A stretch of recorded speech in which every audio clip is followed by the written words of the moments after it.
And welcome to Sew Your Stash. Today on Sew Your Stash, we are going to be working on projects from our sewing stash. But, of course, we have to have our mustache. Chances are, if you're a seamstress, or if you like to sew, looks like we got something for you. This series is called Sew Your Stash. And we are going to be sewing our stash. Today, Sew Your Stash, I will be using long leftover rectangle pieces from my sewing stash. You can see all of these problems here. I'm going to be turning these into scrunchies. First, make sure that your piece is actually a rectangle. It helps that way and it is so much faster. Once you have a rectangle and super big, it doesn't have to be smaller, but you have to make sure that it's big enough that your elastic will stretch and hold the shape, especially if these are brand new elastics. This is impossible to stretch. So, have your rectangle and then sew it together first. Now what you want to do is grab your nice elastic and put it inside. It'll look a little funny because it's not stretched out, but go ahead and put the two pieces together at the sides, and then we're going to sew that entire line down all the way around. This one you can see that I serged the sides instead of just sewing it down completely. I think it adds a really nice look at the edge and adds it all together. So now I have this really nice scrunchie. Woo! First scrunchie that I prototyped and tested was this mermaid one. This is the Vanessa fabric and the fabric that I used for some of the sleeves on my Harley Quinn jacket videos. It was so hard to sew and I actually had a hard time with the needle and the thread. So if you want, you could actually use different materials that you like.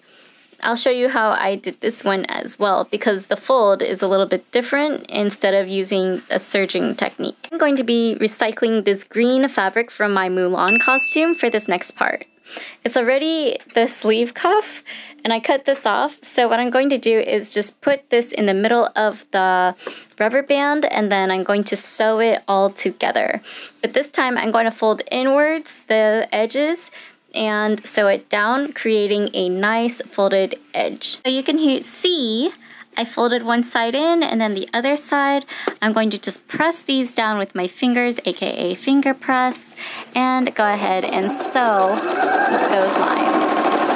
I'm going to repeat this process all the way around the rubber band until it's completely done. Ta-da! And this is what it looks like when it's done. So you have two different ways to make scrunchies.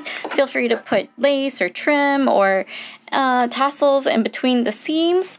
You can see how beautiful these are. Wow, it's like a little pumpkin. And then you can just use these in your hair. Let me show you. There you go. Bun it up. I think it looks pretty nice. I like it. So using one of my scrunchies, I will go ahead and tie up some of my hair. Ta-da! Super nice. If I want, I could add a second one to give more color and pop. So then it can be like this. Ta-da!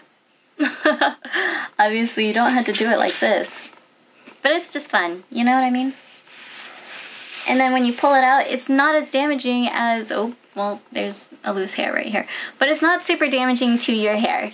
So highly recommend making some scrunchies from sewing from your stash. Don't be afraid to actually use some of your other pieces. I can actually cut so many scrunchies from this material alone, or if you have any small leftover scraps such as this is perfect for making scrunchies. You can easily get a huge pack of rubber bands from your local drugstore or grocery store and then just convert them all into scrunchies versus buying them from the markets or like jewelry stores or accessory stores or big name brand stores. And this will actually be a really fun thing to do with your kids too, if they are young. So, and yeah, this is a great way to recycle some of your scrunchies. Not scrunchies, hair ties. So remember to sew your stash. No, wait, what was it? Remember to grow your stash and sew your stash. And I will see you guys in the next Sew Your Stash video. Remember to keep a healthy stash by sewing your stash. And that way, we have beautiful, creative products out there in the world. Make sure to share with Sew Your Stash hashtag. And we will see you next time.